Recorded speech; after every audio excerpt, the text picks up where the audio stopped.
Testing, testing.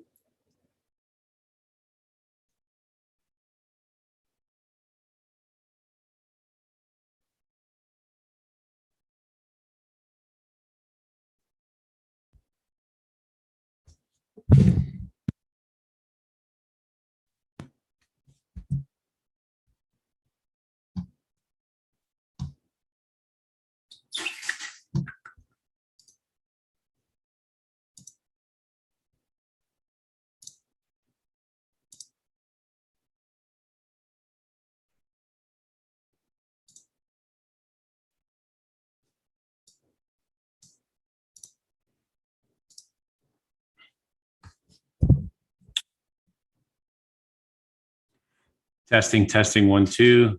Anybody, can you guys hear me? Hi, Bill. Hi, Beverly.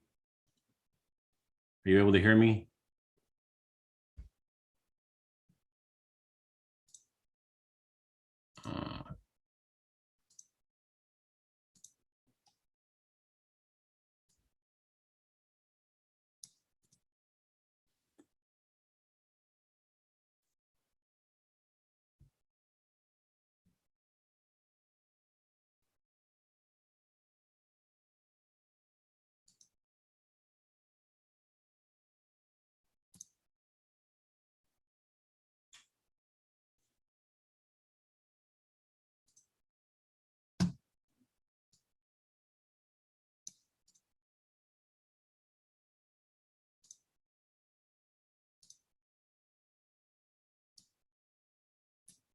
Well, the dogs go nuts. Echo. All right, I had some problems on my end. I couldn't hear. Hello, everybody. Well, the dogs go nuts. Echo. That was me. I had some problems on my end. I couldn't hear. Okay, I'm gonna mute that up. All righty. I think we may get a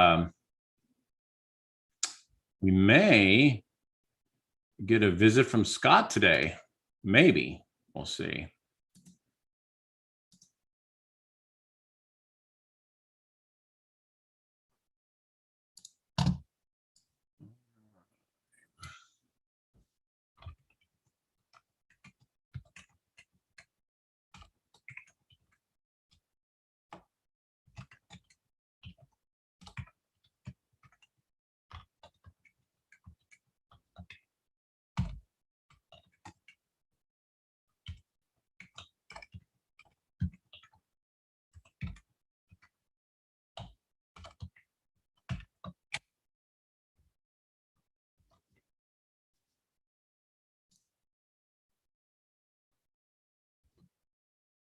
Yeah, you know what can anybody tell me what the background is?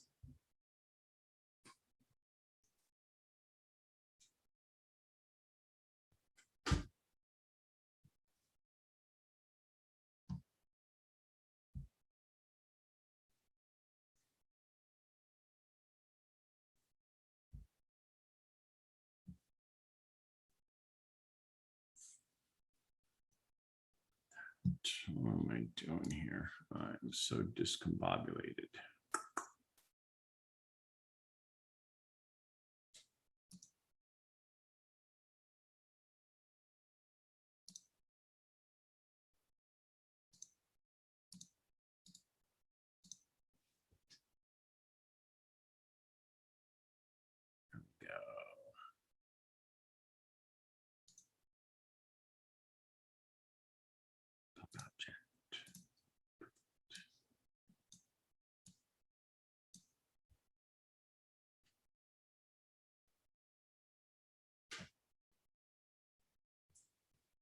All right, still waiting on. We're a little bit early today. Doug isn't here yet. We may get. Like I said, we may get a visit from Scott. We'll see.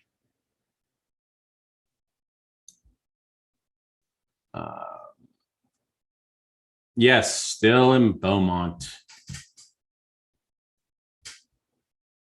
No, Joanne, it's not a restaurant.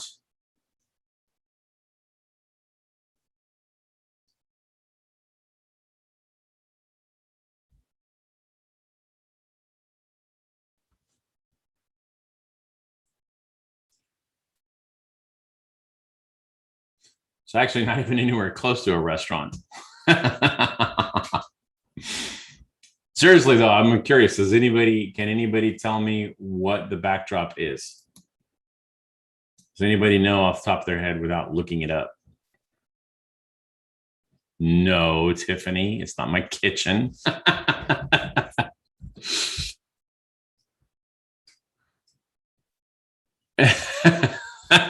Yeah, it's a little antiquated cult.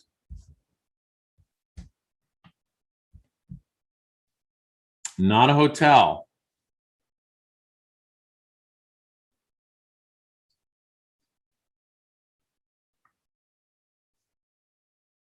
Has anybody been to Philadelphia?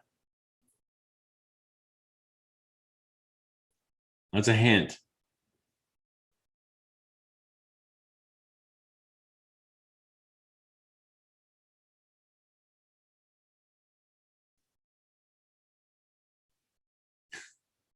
No, not a house. Not a house.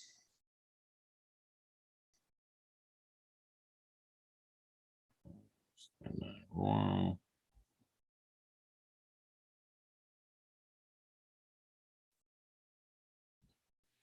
Independence Hall, Bill. You are the winner. Ding ding ding ding.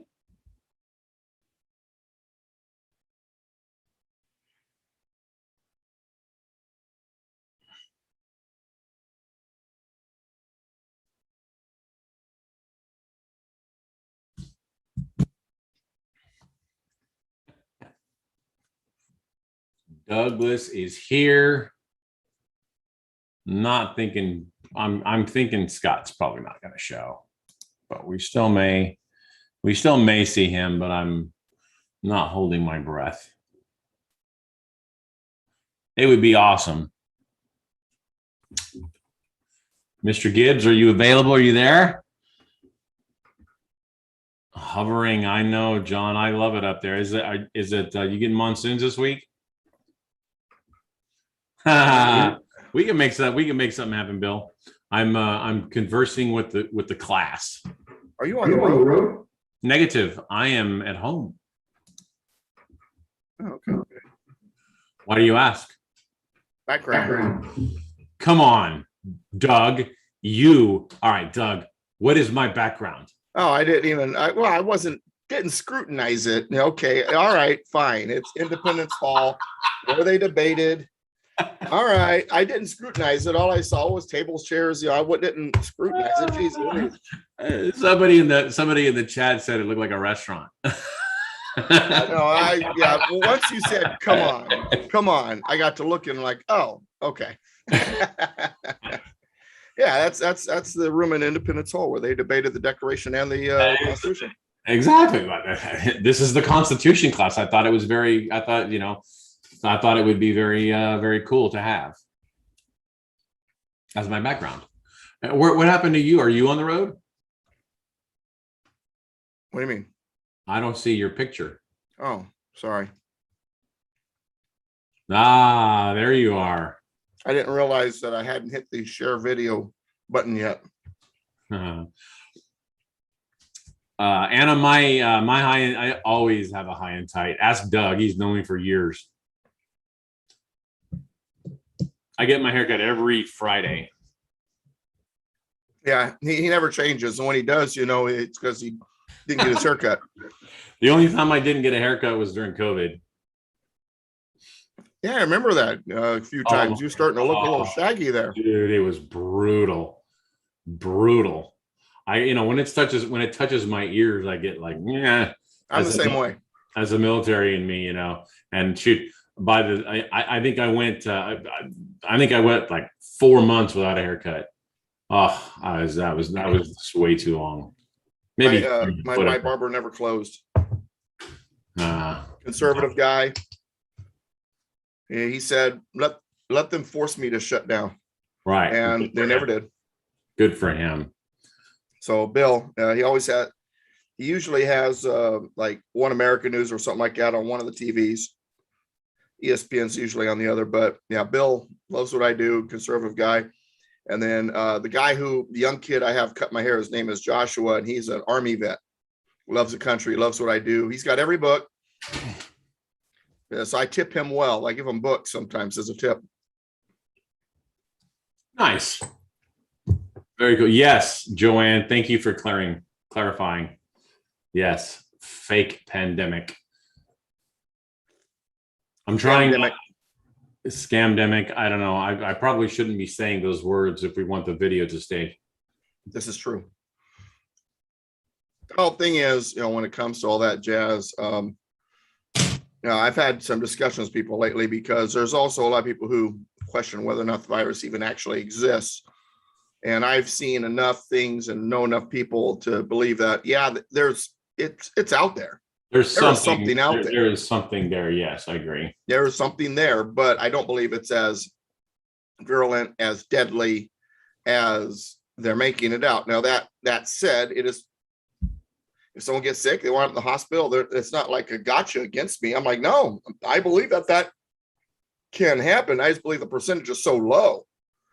I mean, it's, we're making, we're running and hiding, not from, bears and cougars, but from rabbits. 100%. Mice, spiders, turtles. Hey, don't be messing with turtles, man. I have a turtle. That turtle's awesome. I'm not messing with the turtle. I'm just saying they're harmless.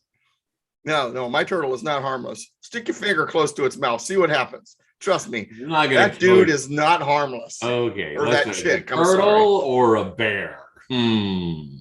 Well, when it comes to certain things, they're talking about this, the vaccine, and, do you want to get, the Johnson & Johnson or the Pfizer or the Moderna or whatever? And my response is usually, so what you're asking me is, do I want to die by hanging, quicksand, or gunshot to the head? Either way, I'm dead.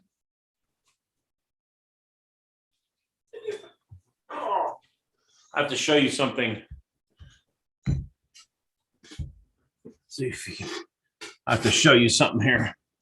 See if we can see it.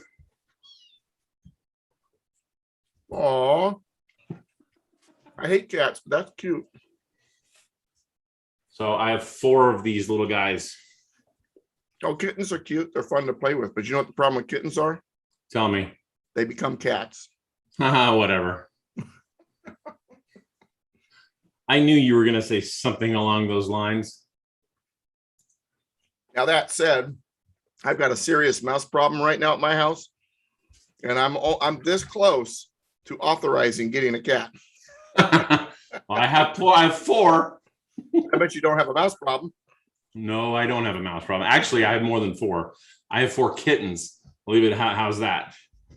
I rescued these guys out of the backyard. There's actually 3 more out there that I got to go get. Trying to stop the problem. They're reproducing at a geometric rate. So you're not like the crazy cat lady from Inglewood or something, are you? I hear that all the time.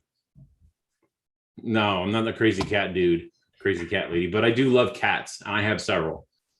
So, got my 2 doggies. You know what I like about dogs? See, Petey, my little white foo-foo dog, was a perfect example. Man, about a week ago, I got ticked off at him. I spanked him. I chased him with the broom. He's running in the corner. I finally picked him up. He's peeing all over himself. He's so sad. I'm mad at him. And I stick him in his little cage carrier put a bed in there. And I put him in jail for a few hours because he laid a big old giant doo-doo, in the middle of a room. And and you know what his reaction was the next day? He loved me. He was excited to see me. Well, because he's a dog. That's what dogs do. My cats love me too. No, cat will be pissed off at you for a week or 2. They have an attitude too. It's like they think they own you. Yes, well, true. Because so actually, I will confess. I think I personally have 5 cats. Not including them and not including a few of the other cats that are around the neighborhood that I feed. He's looming towards cat dude, but he's not the crazy cat dude yet. But I love cats. I don't hate dogs. I love animals. I don't hate dogs, but I love cats because with a cat, I can actually pick up and go away for the weekend, throw some food and litter and water down, and come back, and everything is still hunky dory. If I did that with a dog, the place would be destroyed. But anyway, I digress. Let's talk about the Third and Fourth Amendment. Maybe the 5th, 6th, 7th. We'll see. Yeah. Well, Hi, everybody. So definitely we a got a third. room full, enjoying us talking We have about 98. absolutely We have- nothing. We have 98 watching us talk about cats. Yeah, so we should talk about something that's worthy, like I don't know, anything other than the Dodgers. But anyway, You mean the world champion Dodgers? Is that who you meant? yeah. Well, it's like I tell people, you know why the Dodgers have a larger fan base than the Angels? Because of all the felons. Yeah, we've had that discussion. Anyway, welcome. Constitution class on Scott McKay's Patriot Soapbox. Jeez, Louis. Patriot Street Fighter. I was just talking to someone about Patriot Soapbox before I got on here. And so that was stuck in my head. I love these automated green screens where they're not really a green screen because I can wear green and not have to worry about vanishing. That's green? Yeah. Okay. What? It doesn't look very green. Well, It looks more like khaki. yeah, it's kind of a olive green. Yeah. But anyway, by the way, real quick, before I got on the show, I was on the phone with a very good friend of mine, a gentleman by the name of Brady, who attends the Constitution class in Carlsbad. And man, I tell you what, this guy loves the country. He wants to do whatever. He reminds me a lot of you, Ron, in the sense of, hey, man, I'm just a patriot. I just want to get this stuff saved. I don't care, if my face is there or not there. Let's just do this. It's kind of his attitude. He's one of the smartest people I know. He ranks right up there with you, Ron, for sure. And in fact, he told me that he and you will be getting together next week or something like that. And you talking about Brady? Yeah, yeah. Because my birthday is next Friday. Or excuse me, next Monday. My birthday is next Monday, and I'm actually going down to La Jolla on Sunday night. Stay down there. We're gonna get together and shoot the breeze. So hold on, I want to address something real quick. So yes, Joanne, yes, CCP baseball. Baseball has gone woke. Baseball as an institution has gone woke. That's beyond dispute. But I mean, if you really think about it, everything has gone woke. And I enjoy baseball too much. I need a release, and I love to watch baseball. Baseball itself on the field is pure, and I can't disagree with you that the institution or the organization as Major League Baseball has gone woke. But if I didn't support anything that has gone woke, I literally would do nothing but sit in my room and read. That's it, because we wouldn't have anything else. We wouldn't have the internet. We would have nothing. Couldn't talk on the phone. Couldn't talk on. I mean, we'd have nothing. So. Yeah, well, I'm an Angels fan, and I grew up loving baseball. I'm also a football fan, and while I'm angry with the NFL, I'm happy with my team because my team has fought the woke stuff quite a bit. The quarterback is a Christian conservative, never kneeled, doesn't have somebody's name on the back of his helmet, all that jazz. And matter of fact, most of the team doesn't. Now you'll be shocked to find out who this wonderful team that isn't as woke as the rest of the league is. The Raiders. That's just Yeah. Well, hey, they're the bad boys, okay? Right. So they've always been the bad boys, so everybody's going woke, so they're going to do the opposite because they're the bad boys of the league. I need to make one more quick announcement. And then we can talk about Third Amendment. We are going to do a clearance on all of the tour merchandise, and we're going to be doing a sale on the website for all of Scott's stuff. Starting probably today or tomorrow. I'll post this on Telegram, but it's going to run through Labor Day, and we're gonna clear out all the merchandise for the tour because we're still Scott's gonna do another tour, but we don't know when that's going to be, and we're just gonna liquidate all this stuff so you guys stand to benefit from for some really good prices on stuff should you want it. So no. I always I take exception to people who think that Scott's trying to get rich off this stuff.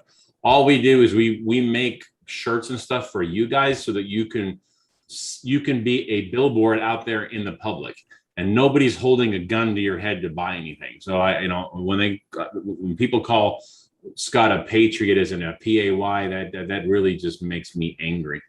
So, but anyway, I digress. Well, might I add something to that? I do know some patriots, PAY patriots, where money is first. That said, if you're a patriot, PATRIOT, but you're providing a service and you're doing it well, you should be compensated for that service. In my case, with the Constitution, well, I'm not going to get rich doing this for sure. This is what I do for a living. I have to pay my bills, so I have to make something. Otherwise, I'm doing one class a week and I'm doing one online thing a week instead of as much as I'm doing. In order to be out there as much as possible, I don't have a day job. So when you talk about patriots, PAY patriots, I'm not that kind of patriot. I'm cause first, but on the same token, whether I make money or not, the mailman still delivers the bills. And also it costs money. I'm putting over $200 a week in my gas tank with all that I do.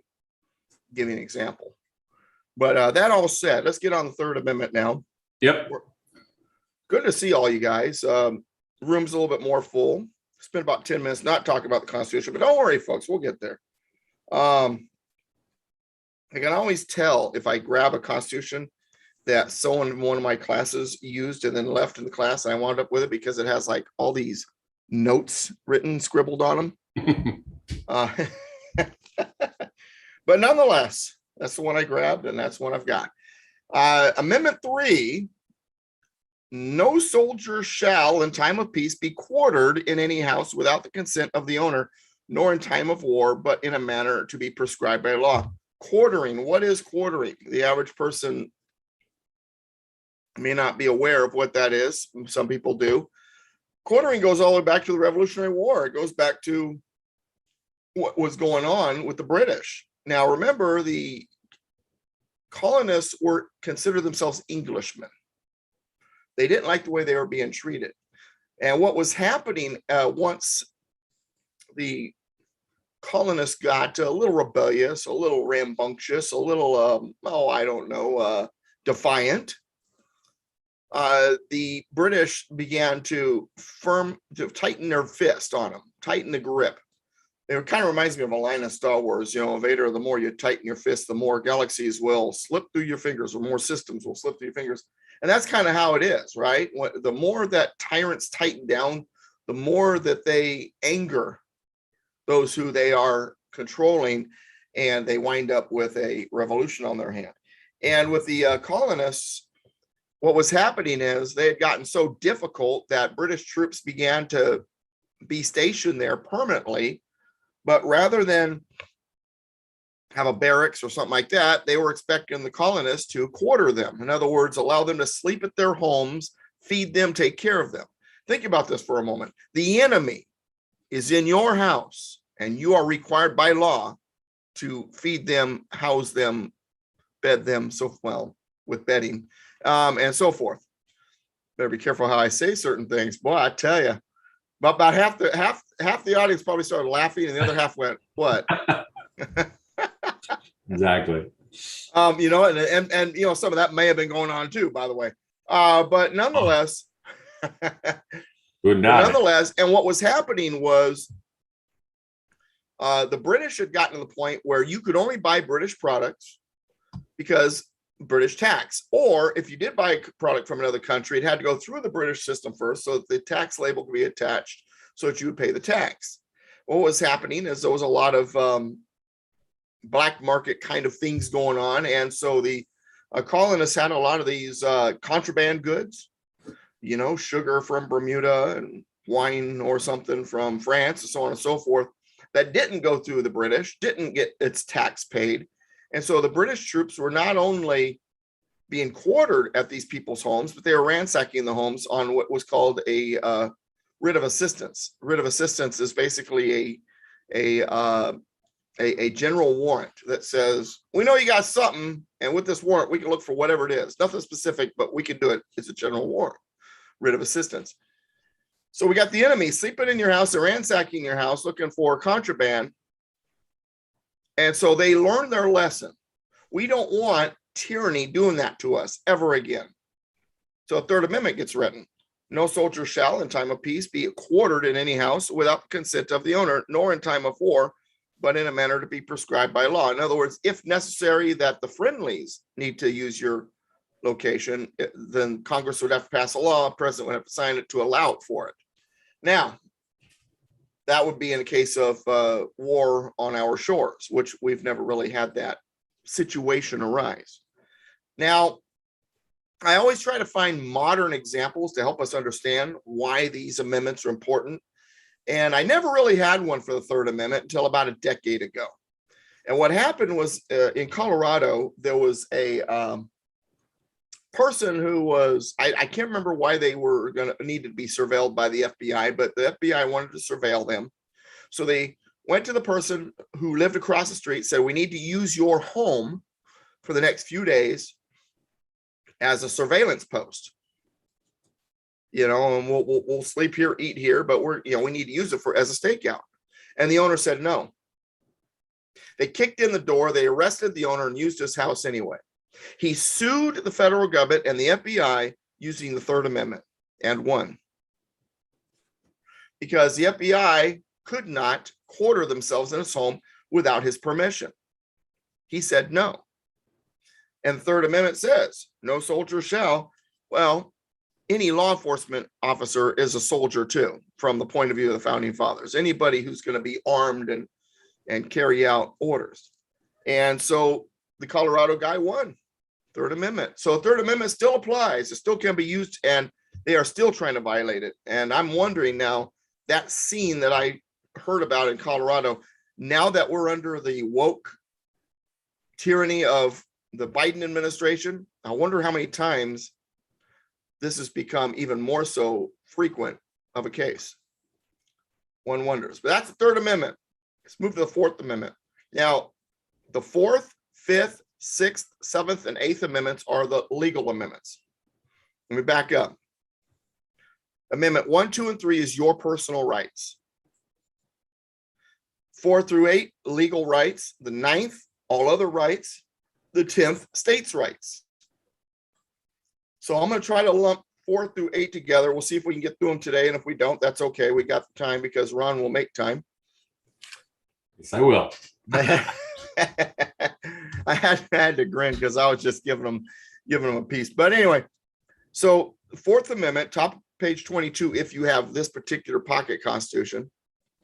And understand, before I get into this, this is language to the federal government. I'm not saying the states can do these things. I'm saying this is language to the federal government. The states, however, in their state constitutions, all have very similar language, all of them. These are very important rights, and they felt they needed to be enumerated both at the federal level and the state level. But remember, when this was written, the worry was not the states, because we got control of our states.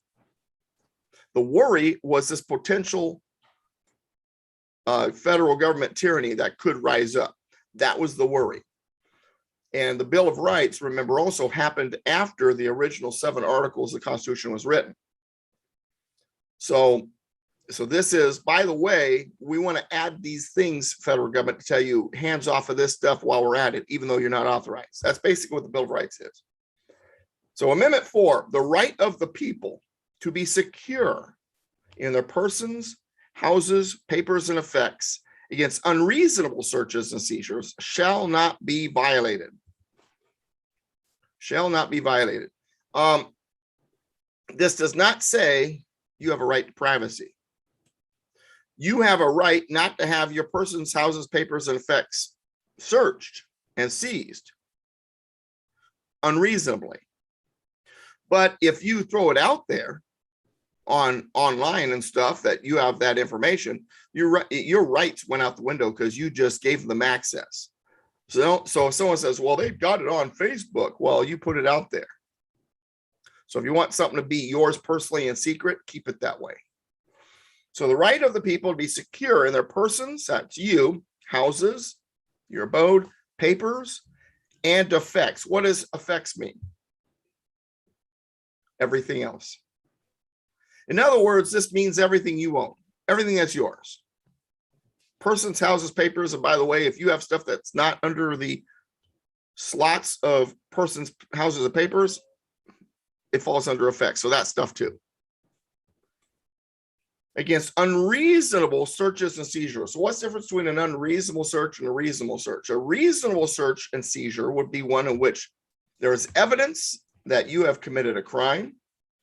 There's evidence that you are in possession of something that will expose that crime or is a part of that crime. That would be a reasonable search and seizure. An unreasonable search and seizure would be one if there was no evidence, no probable cause. Probable cause is a key word here, or key two words here. And then it says, after shall not be violated, and no warrants shall issue. Because remember, they can't search or seize without a warrant. No warrant shall issue, but upon probable cause. They have to be pretty darn sure. There has to be plenty of evidence. They have to be positive.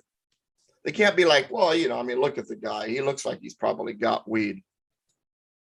Jim Brewer probably gets a lot of that. The comedian with the weed looking eyes, he's naturally that way. No, they got to have evidence. They've got to have probable cause. So no warrants shall issue, but upon probable cause supported by oath or affirmation, and particularly describing the place to be searched and the persons or things to be seized. So they can't say, well, we know he's got something. No, they have to have something specific. In order for a warrant to be issued, it's supposed to be something specific. We believe he's got 4 kilos of heroin in his dresser drawers, and that's the reason why we need this warrant. Item, place.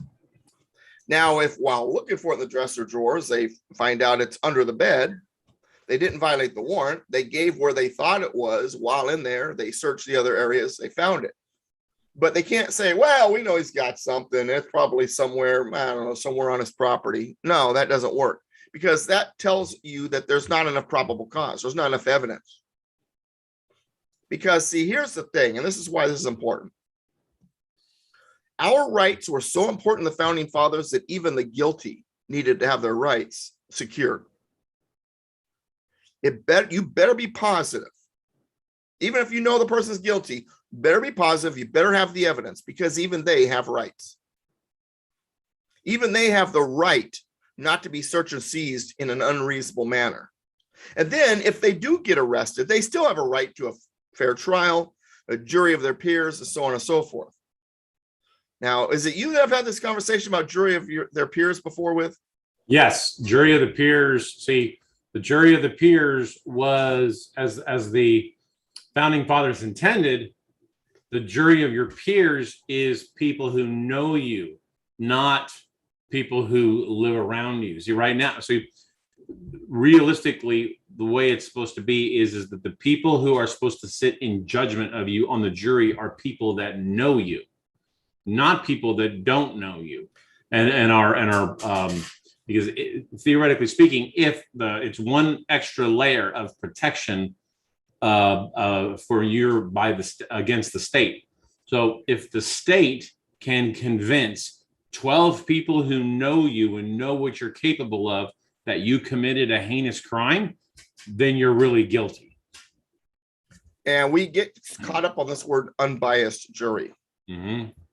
We want them to be unbiased in the sense of we don't want them to jump on, crime stuff because they've heard too much of the news and they've heard the spin that maybe the news put on it. Mm-hmm. They do, but at the same time, you don't want the jury to be completely unbiased. You want them to be biased in your favor, mm-hmm. because they know you. They better be convinced that even you was capable of this. The evidence is so insurmountable that, first of all, they were able to get a warrant for a reasonable search because there was so much evidence. Step one. And then step two, they still need to convict all the people around you with that evidence that you're guilty. In other words, the evidence better be pretty good, because even those who are accused have rights.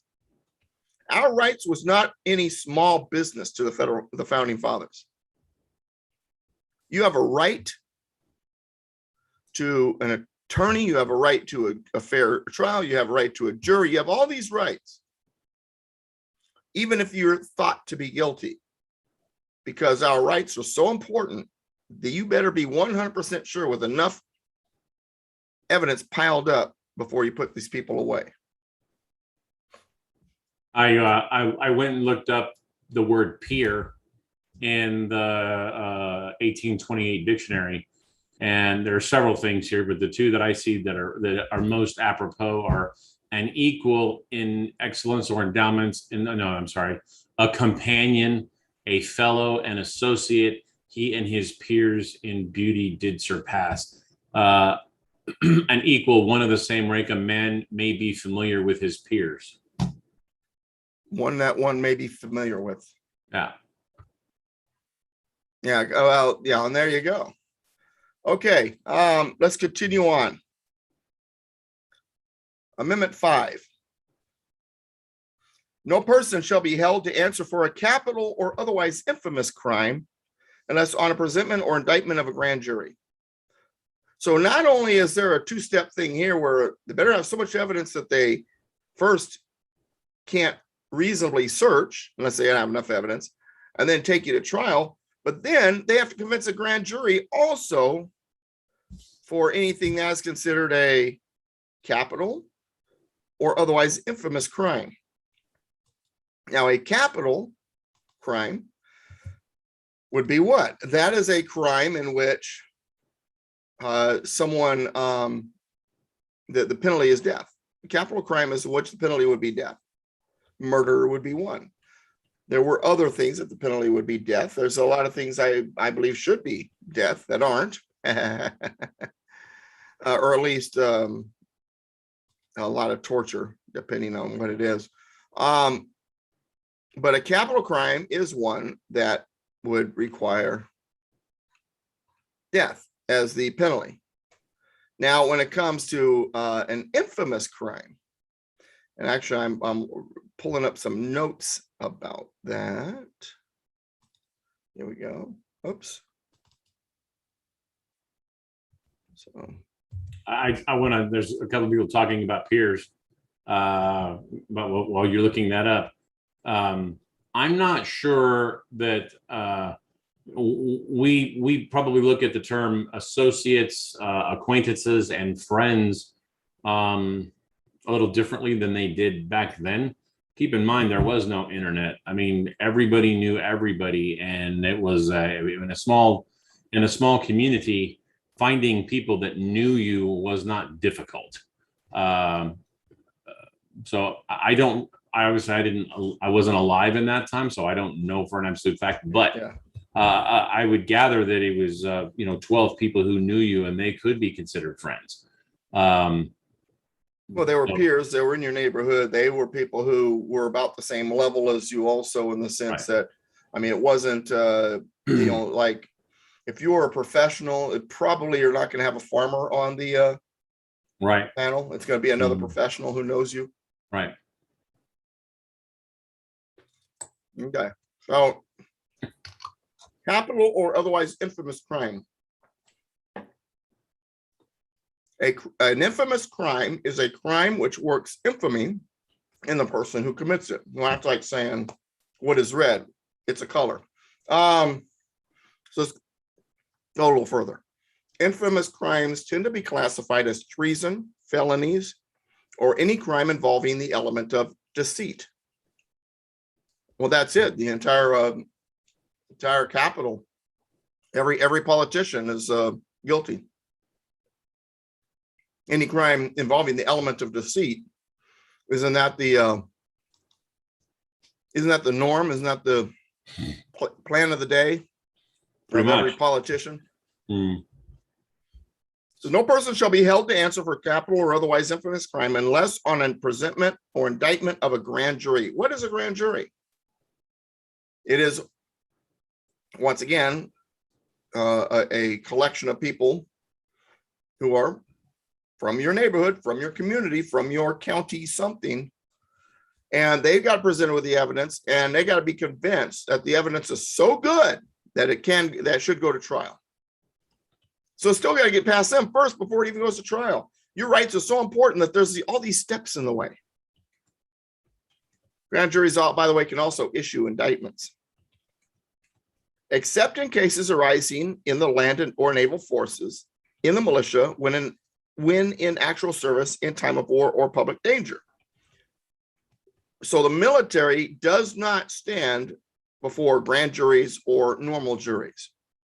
They are the exception. They have court martials. They have a military tribunal, which is different. Remember, way back in, I think it was Article 1, Section 8, I think, I explained to you that the military does not, while they're there to protect and defend the Constitution, they do not operate under the Constitution. Their Constitution is UCMJ. And the best way to prove to you that we don't have the Constitution to secure our rights as a military person, go to boot camp and say to the DI, oh, you know, I've got freedom of speech here. See how well they might be able to get away with that right now.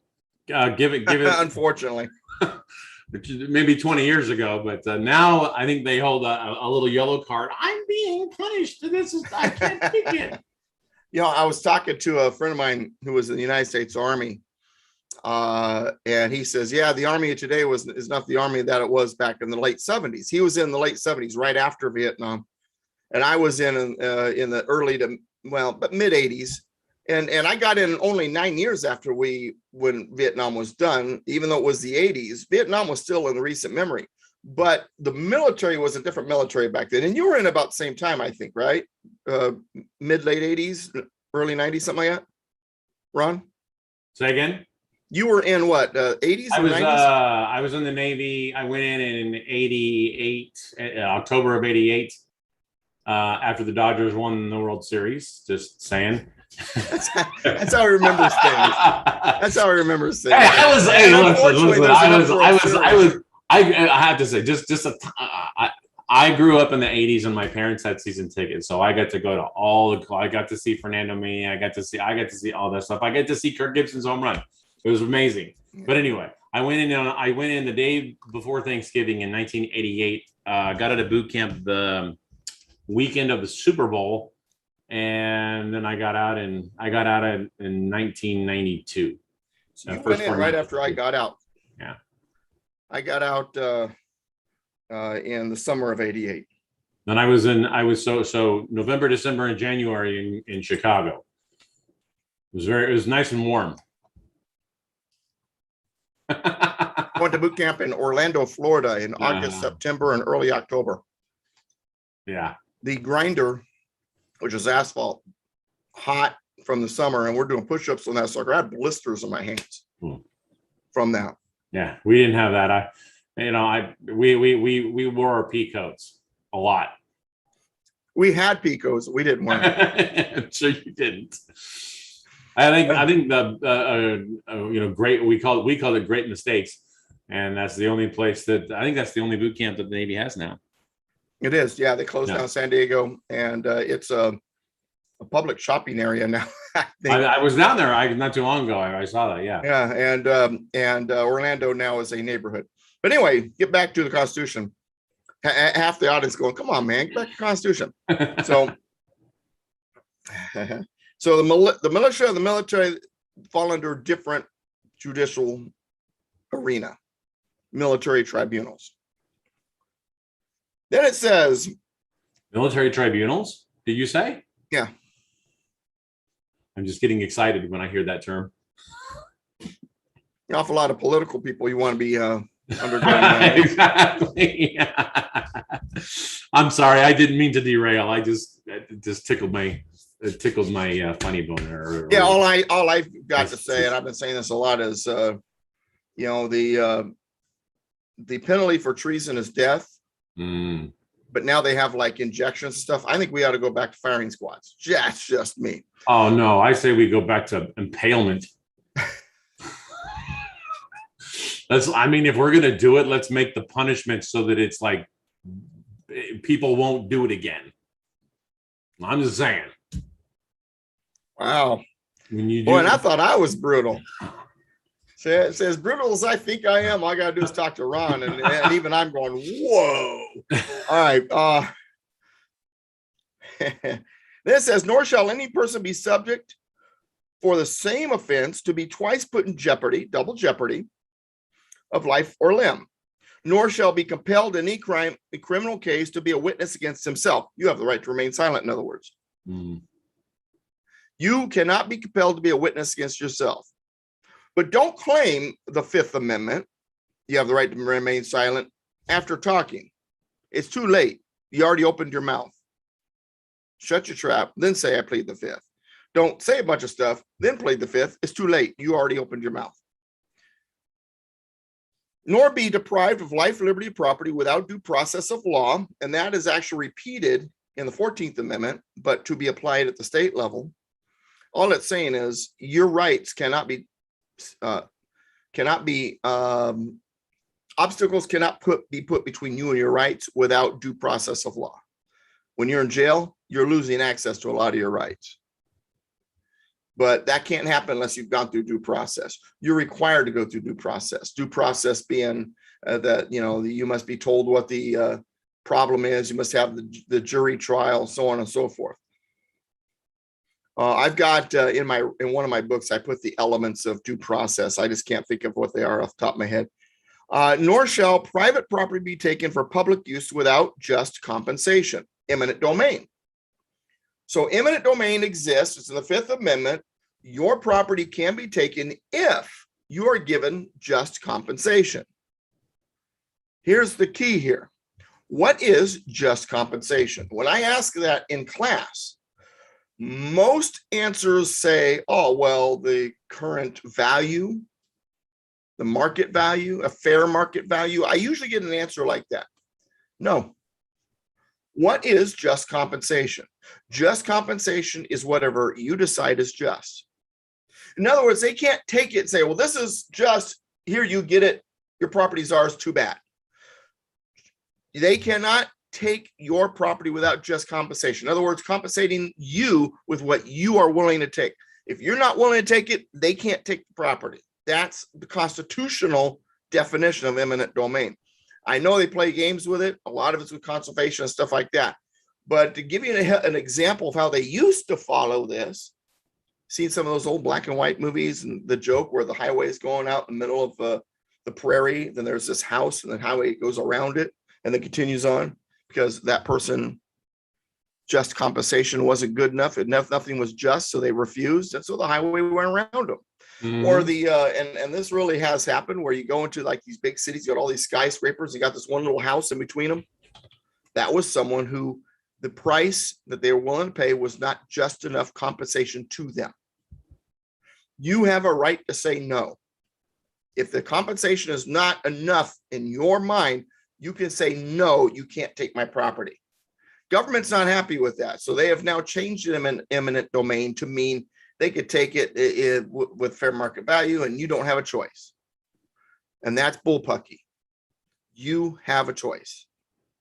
If it's not just, you can say no legally. Unfortunately, the lawyers don't understand that anymore. Now, understand when we talk about this stuff, because I get in my classes, I get these questions. Well, then, Doug, why are they doing this? I didn't say that they're going to follow it. I'm telling you the way it's supposed to be. The problem is usurpers usurp, criminals act criminally, tyrants act tyrannically, and so forth. They're going to do it because they're jerks. And we got to find a way to stop them. They are acting unlawfully, but what they've done is they manipulated the law in such a way that they've made it look like they're not acting unlawfully. It's like earlier when I was talking about the infamous crime. It was the crimes that involve the element of deceit. That's pretty much every politician that walks the earth just about is guilty of that. Mm-hmm. But they've legalized it because they're in office.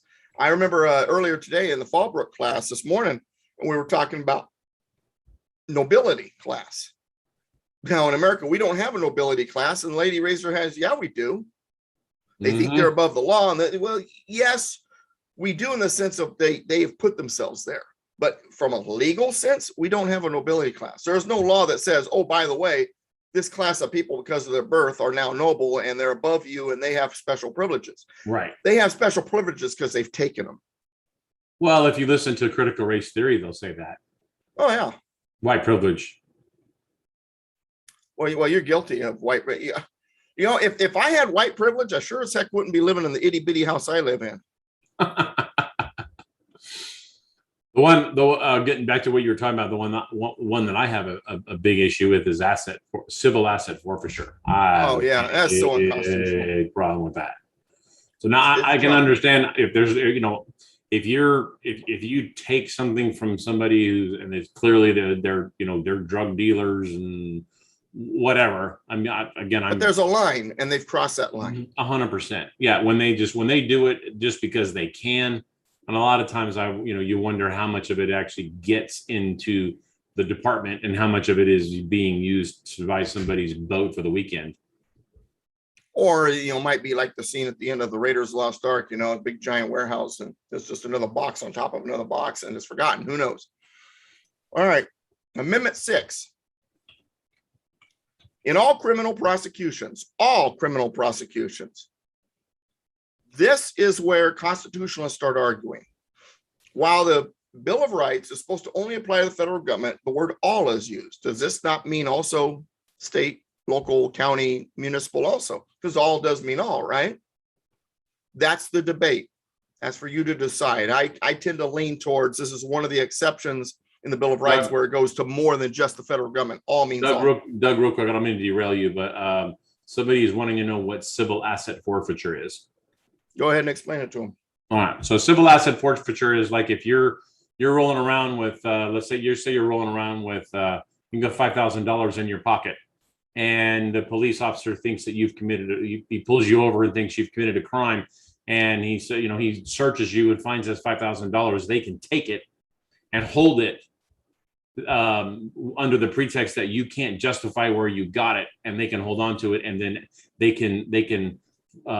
That's a civil asset, and then you ultimately forfeit it. Now that's a very rudimentary description, but I mean that's civil asset forfeiture is done for houses, cars.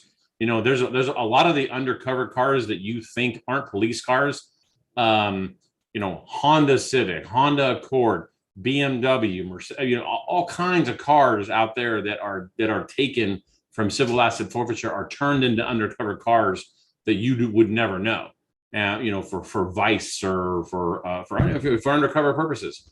But that's civil asset forfeiture is essentially the police taking your assets, even if they can't convict you of a crime. If they suspect you of a crime, they can take it and hold on to it in perpetuity. Now, theoretically, if you can then later on prove if that asset was yours for legal in a legal manner or legal reasons, then they're supposed to return it to you. But that's theoretical. I don't see it happen very often. Yeah, and he says, wow, it's based on reasonable suspicion. And yes, basically that's true. It's based on suspicion. Essentially it's probable cause, what they say, but at what point? But what is the definition of probable cause, and who's making that definition? Who's defining it? Right, exactly. That's where you get into that gray area. And what happened to the innocent until proven guilty? You haven't been proven guilty of anything, and yet they're holding on to your property, and they take it and use it to fund operations at the police department. Or an acquaintance of mine, a Mr. Luna, who yes, this is a civil forfeiture, but the asset, but this is him being taken. Alfredo? But I want to use it as an example. He was arrested and detained over January 6th for being there. And he said, I wasn't there. So they arrested him for lying to the FBI because they had what they believed to be reasonable evidence that he was there. So he must be lying. Now, his brother, who matter of fact, was with us right there at the Scott McKay event for a little while. You're talking about Alfredo. Yeah. Yeah. Okay. Yeah. His brother is the one detained. And he's like, dude, the guy was with me. He wasn't there on January 6th. I know for a fact. But because they think they've got reasonable evidence, reasonable suspicion that he's lying. And that's where you really get into these sticky situations. Now, in the case of Alfredo, he's raising money right now because they want to, launch a defense, get Mr. Luna, his brother, out of there. I can't remember his first name. That's why I'm calling him Mr. Luna. But his brother is awesome dude, by the way. He's a great guy. Alfredo and I have become pretty good friends. Oh, so you're still in touch with him then? Yeah, I talk. We don't talk all the time, but we're in a group chat, and Okay. And we talk frequently. Yeah, we email a little bit here and there, and occasionally a little bit more than that, but not as much as you guys are. That's great. I'm glad you hit it off with him because Alfredo's good people. Yeah, he's all great. Right. Anyway, so that's all about asset forfeit, and what the point is what the Constitution says and what they're doing are two different things, isn't it? See, part of the reason I want you to know the Constitution is I want you to understand how they're breaking it up. And now this gives us some fuel on how do we get it back. Now we have something in writing, a legal document that says, hey, you can't do that. The question is, how do we apply that and make sure that we get satisfaction through that effort? And like I said, criminals act criminally, tyrants act tyrannically. Will they even be willing to listen? I said today in my class in Fallbrook, when people are talking about what's going on and getting this administration out there, and I said, yeah, the good news is nobody likes them. All the evidence is against them, and they should be gone any day now. The bad news is they're not going to leave unless we do it forcibly. That's where there's going to be a flashpoint. And I do believe that, and I've been fighting this idea of a flashpoint, but I do really believe that there's going to be a flashpoint. At what point? At one point. All right. So a flashpoint for what? For the people raising up? Yeah, exactly. There's going to be a flashpoint where this administration is going to be removed by force. By the people or another entity? I believe it'll be the people. I do not believe it'll be another entity. I know a lot of people are putting a lot of faith in the military and Trump and all sort of stuff. I don't think that's going to happen. I think it's going to be a very ugly situation. I don't want it to happen though, because I know who the allies of the sinister ones are. They wear blue helmets and red helmets, and I'm not. Yeah, I don't want those people on my soil. No, I agree, and I mean we're going to disagree a little bit on that, but that's neither here nor there, and it doesn't have anything to do with the Constitution. So let's not have that conversation just today. Well, after we get through the Constitution, we might have a few shows like that where we're just, hey man, let's talk about this stuff. We'll see. Yeah. All right. So in all criminal prosecutions, the accused shall enjoy the right to a speedy and public trial. Speedy. Don't drag it out. Public. Everybody's watching. By an impartial jury. There's our word, impartial. So now impartial jury is a big deal in America. While it's supposed to be your peers, we also want them to be impartial in the sense that they're not like some member of a group that worships, people who do what you're guilty of or something. We want to be impartial in that sense. Now, impartiality has become such a big deal in America that it's almost impossible to get onto a jury. You pretty much have to be dumb, living under a rock, and know nothing about anything if you're going to have a chance. The moment they realize you got two brain cells that are rubbing together and causing friction, you won't be on that jury. Interestingly enough, other countries do it very differently. For example, in Britain, if you're going to be on a jury, it's by lottery. Your number came up, you're on. If they believe you might not be impartial, then the side that's making that accusation has to prove it before you can be removed. So we take impartiality, we make it a very big deal here in America. Now, peers, people who know you, but impartiality in the sense that they're not going to be so close to you that there's no way you can convince them. They're going to be, they're going to have, they're going to be like a certain segment of society today that regardless of what evidence you show them, they will refuse to believe it. I'll leave it at that. Those people exist. A lot of them. And they are lining up to get something in the arm.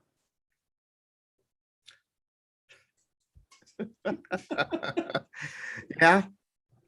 Oh boy, that could be a long conversation. But then we might not be able to we might have to put that one on BitChute. Yeah. All right. By an impartial jury of the state and district wherein the crime shall have been committed, your neighbors. which district shall have been previously ascertained by law and to be informed of the nature and cause of the accusation. A part of the elements of due process is that you must know what you're being accused of and what the nature and cause of that is. You need to know what the evidence is. You need to know who the witnesses are, and getting on with Article or Amendment 6, to be confronted with the witnesses against them, they must be able to face you. That's the reason why red light cameras don't work out too well. How do you face the camera? To have compulsory process for obtaining witnesses in his favor, you must be allowed to get your own witnesses and have the assistance of counsel for his defense. Your Miranda rights come to mind on that one, doesn't it? You have a right to counsel. You have a right to it. Doesn't mean that they have to appoint one or you're forced to it. You have a right to it. You can refuse and defend yourself. Stupid, but you can do that. All right. Well, I think what they want, I think what they do now is that even if you don't want an attorney, they basically force you to accept one, just so that you can, you may stand up and do your own defense, but you still have to have an attorney. Well, and really the key here is they want to make sure that you have due process available to you. Remember I said earlier that I knew the elements of due process. I just couldn't remember them. I have them.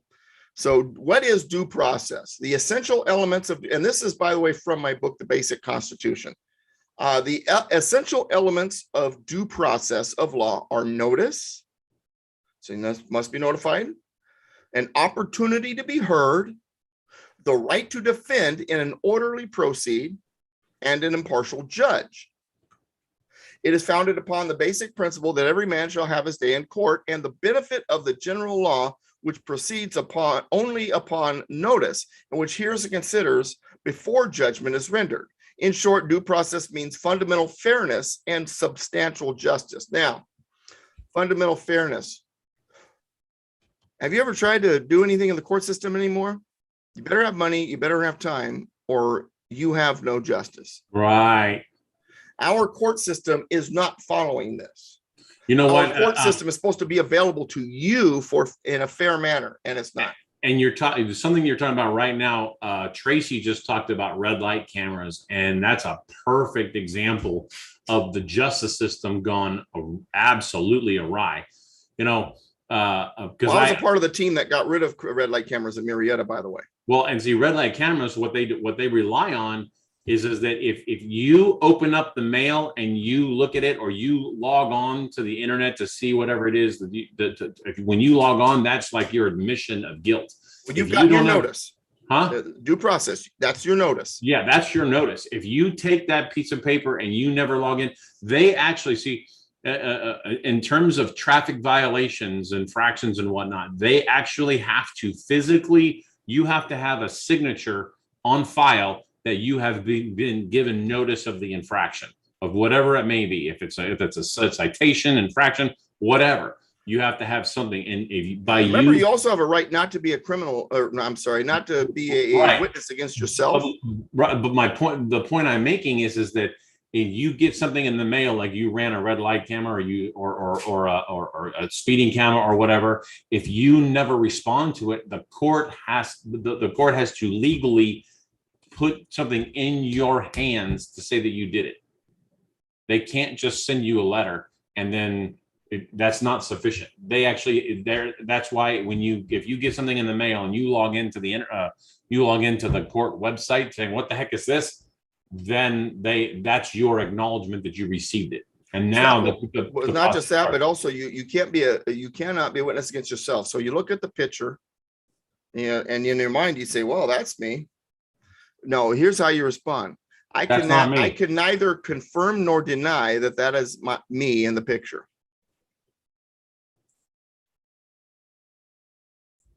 You can't be a witness against yourself. You're not lying. You're not. I cannot confirm nor deny. I did that on a number of tickets, and red light tickets got out of them. We had here in Marietta 4 red light cameras, and we used a constitutional argument. We then got signatures got on the ballot and the people voted red light cameras out of the city. There are no red light cameras in Murrieta. Yeah. If you want to look it up, Murrieta Initiative N as in Nancy, if you want to look it up online. My friend Oh, well, Diana the red spearheaded light- it, but I helped her out with it. The red light cameras were a big scam, and it was all it was all a big ploy. Just to Well, get- they're always on too. Guess what they're doing? The same stuff that the CCC TV does. So, and I mean, if you really want to get into the traffic thing, the speed limit law was this. It was the speed limit law was just something that they used to generate revenue, because there was no. I don't even remember what it was. I did research on this a while back. It's been a while though.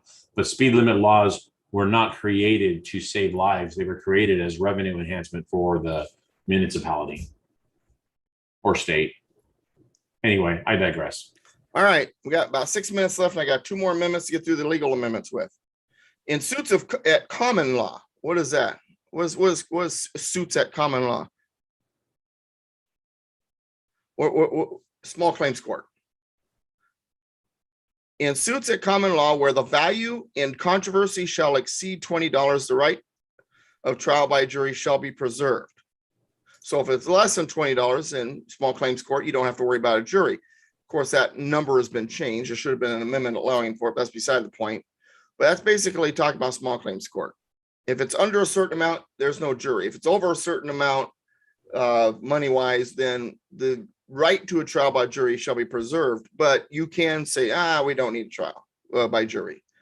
And no fact tried by a jury shall be otherwise re-examined in any court of the United States. They can't go after you for the same thing again. If you are found not guilty on something, they're not supposed to be able to go at you again. And this is where I get really ticked off. They go, well, we didn't get them with a criminal case, so let's get them with a civil suit on the same thing.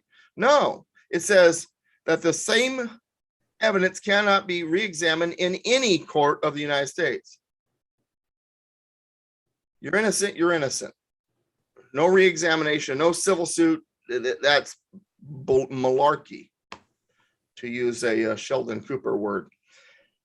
I love that show, by the way. I love that show. Sorry. I remember you say malarkey, and that reminds me of the No Malarkey tour, or the No Malarkey bus.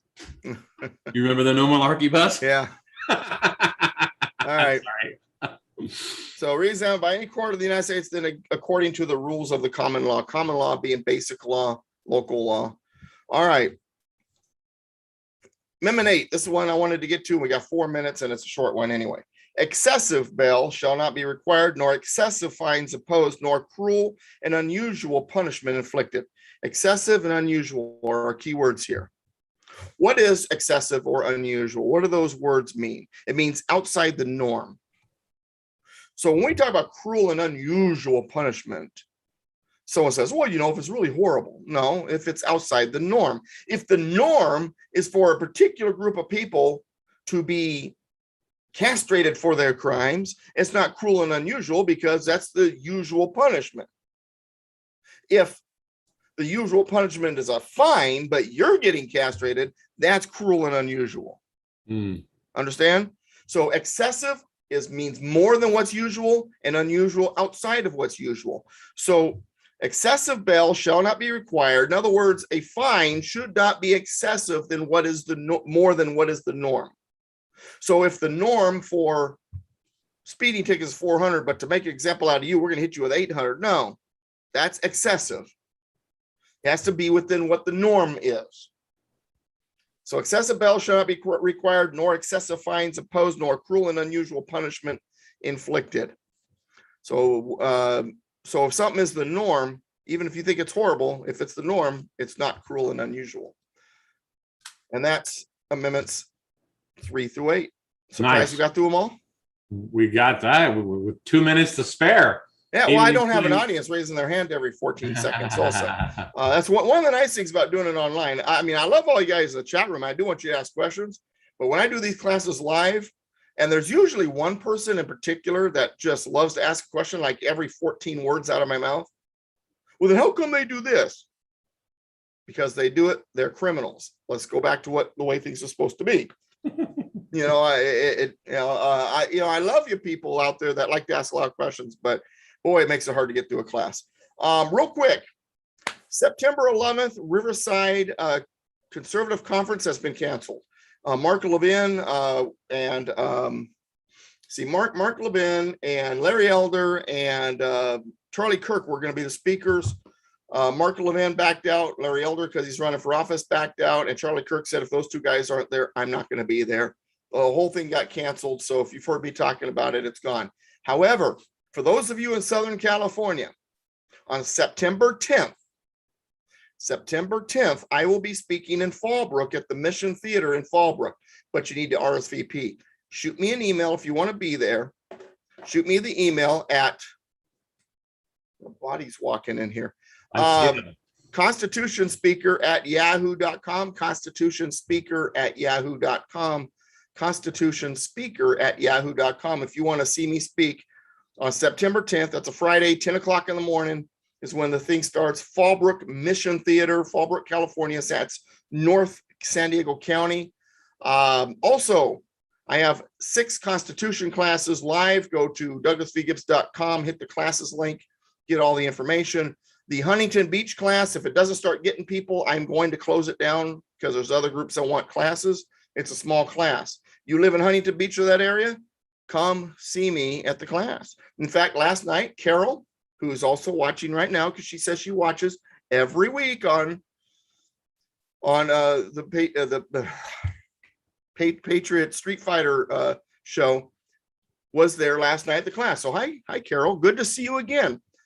She lives in Anaheim, came out to the class in Huntington Beach and got to see me do the class live. And if Carol's in the chat room, say hi to Ron. And she's, hey, what you're doing is great. Appreciate it, so on and so forth. Well, I need a lot more people coming out of that class if I'm going to keep it going, because I want to keep that class in Huntington Beach. If we don't, then we'll probably move it to a different location because there are other locations that want classes. I do 6 classes live. What's going on with Corona? Corona is still basically the owner of the location says his employees are not comfortable with a bunch of unmasked, hugging, kissing people having a class there after they close. No, it's not all the employees. It's one employee. I know, but if I say that, then I might accidentally say the name and then I might have a real problem on my hands. But she, yeah. Oh, you should have seen the look on her face when she watched us walking in that one day in May last year, and we're all hugging and, oh, it's been so long, no mask. And she's like, freaking out. If I get sick, I'm gonna sue you. So, but I would like to bring the Corona class back, but the problem is too now is the Tuesday slot is taken by Dana Point. Yeah. Well, but you know what? If Huntington Beach Monday night doesn't work out, hey, you never know. I want to be able to sit in the class with Skip again. Yeah. Skip came out to the Huntington Beach class a few weeks ago. His uncle actually works there at that place. But anyway, also remember, I've got books out there. If you haven't bought all my books, what are you waiting for, man? I've written 7 of them. I'm working on number 8 and 9 right now. Once I have them done, I'll get you the information. I expect all of you to get them, because one of them is an update of Basic Constitution, which is my class handouts in a book form, but updated. And the chapters can be changed so that each chapter is about an hour's worth of class. Rather than by topic, it's by hour. That way we're like, all right, today's chapter 1, finish chapter 1, next week's chapter 2, so forth. And that way all you gotta do is buy the book, you got all the handouts, and there are in 1 hour sections. So that's one of the things I'm working on. Excellent. And one last thing, for those of you who are around the country, I need to hear from you, because I plan to be on the road through Texas, Tennessee, Kentucky, Arkansas, and Colorado in October 17th through the 23rd. And I would love to do events while I'm on the road. So if I'm going to be coming through your town and you can get a few people together, let's do an event. I've already got one set up for Tennessee in Hendersonville. I can't remember the date off the top of my head. I'll let you guys know. And I might have one already set for Arkansas. That one's going to be, I think, the 16th or the 15th. No, 17th, 21st. I think that's the 21st of October. But that one's going to be up there in Bentonville, Arkansas. But I'm going to be on the road. I want to stop and say hi. I want to do some events. So if you've got a dozen or more people, and it's going to be along my route of my trip, I would be glad to stop for an hour or two and do an event. So get a hold of me, constitutionspeaker@yahoo.com. If you live in Texas, Tennessee, Kentucky, Arkansas, or Colorado, Southern Colorado, Grand Junction is the area we're going to be going through. And I would love to see you, but you need to get a hold of me. I need to know, constitutionspeaker@yahoo.com. Ron, thanks for hosting. You're always awesome, brother. Always a pleasure, sir. Yeah, Enjoy you it. know, Look forward to it every Tuesday. You messed with me with that image. I'm like, what is he at a restaurant? That's kind of what I was thinking. It didn't even click until you're like, you of all people should. And I'm like, oh, Duh. you know. Did I ever tell you about the time that I went to Philadelphia and I went there. I wanted to see everything. I got to Independence Hall, and there were no tours going on, and there was one. It was me and one other guy, and we were like, man, we just want to see it. We just want to see the inside. So he says, oh, come on, man, I'll bring in. He took us in and gave us a private tour of Independence Hall. Very cool. Oh, well, yeah. And here in Southern California, there's a replica there at Knott's Berry Farm. Yep. I love going to that one. Not as cool as the original. This is true. I have seen the original ones. The cover of my book, A Promise of American Liberty, is actually that Independence Hall on the cover. Oh, by the way, also, folks, politicalpistachio.com, douglasvgibbs.com, all kinds of articles, stuff about my classes, all that jazz. Politicalpistachio.com, douglasvgibbs.com. Once again, you can email me at constitutionspeaker@yahoo.com, or if you go to douglasvgibbs.com, hit the contact. You can also fill in that, and that'll get something to me. For those of you who have been trying to contact me, I'm about 2 to 3 weeks behind on my email right now. And so I apologize. I haven't gotten back to you. I'm in catch-up mode right now. I plan to a couple nights this week, stay up past midnight, working on the email. So if you've been like, hey, man, you haven't gotten back to me, well, that's why I've fallen way behind. Unfortunately, I am my secretary, producer, executive assistant.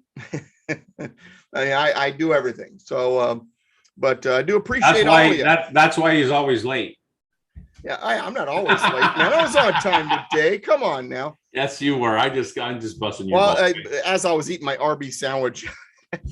The picture is it's Independence Hall in Philadelphia. Somebody in the chat's asking what the picture is on my. Oh, okay. Yeah. That is the actual room that they debated the Declaration of Independence and the U.S. Constitution in. Same room. I thought it was very cool for what we're doing here. Now, I have to ask you a question since you've been there. Yeah. Didn't you think the room would have been a little bit bigger? Was it kind was of a surprise? Extremely small.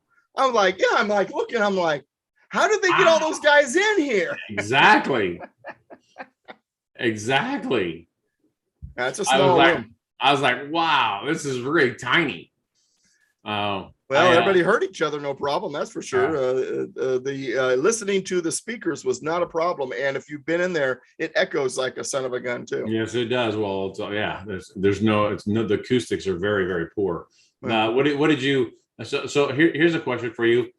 Totally unrelated, but kind of related. What was your opinion of John Adams and episode 2 of John Adams when they were going through from when they were debating independence? Did you think that was fairly accurate historically? Yeah, I mean, there was clearly some. He's talking about the HBO miniseries John Adams, which we've both seen, and I've got it around here somewhere. I haven't watched it in a long time, to be honest with you. I need to watch it again. I was stunned at how accurate that series was, to be honest with you. And here's the thing about John Adams, and let me say this: I do believe that debate was fairly accurate. It was close. It was really close. Yeah, it was really close. But the thing about John Adams and it kind of drives me nuts, is I absolutely love John Adams all the way up until the day he becomes president. He became president. He had been hanging out with Alexander Hamilton, And it's like he went dumb on us. He forgot that we fought tyranny, and he became a part of trying to bring back tyranny. And Jefferson and Adams at that point became enemies. They went from being very good friends to enemies. And it wasn't until later in their lives that they reconciled. And if you really learn about the John Adams presidency, you realize there was a lot of decisions that were made that were very tyrannical, very unconstitutional. The Alien and Sedition Act being one of them. Look it up. And so it's hard for me to like Adams because I disliked his presidency so much.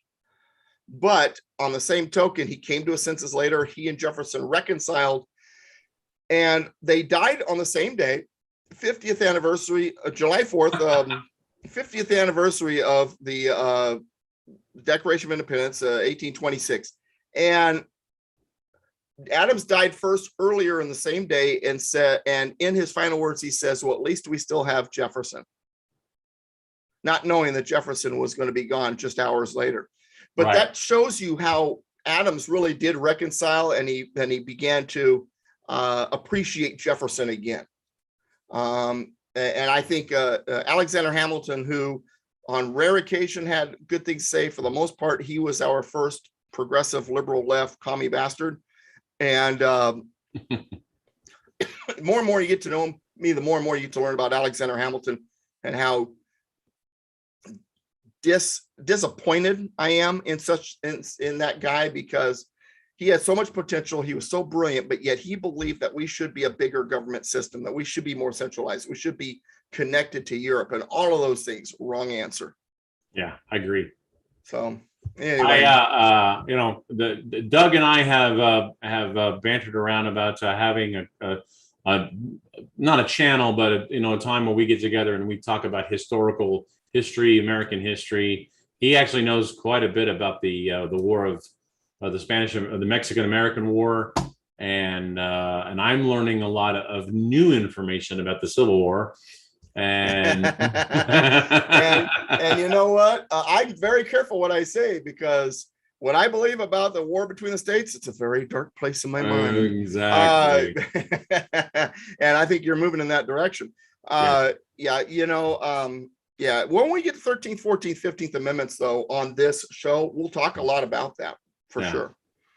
But anyway, all right, guys. So we still have about 100 people watching. 10 minutes after we're done. So yeah, well, and you last 100, you guys are the real patriots. No, the other ones are good too. But I appreciate you guys for hanging out. Thanks for being a part of this. Thank you, everybody, and we will see y'all next week.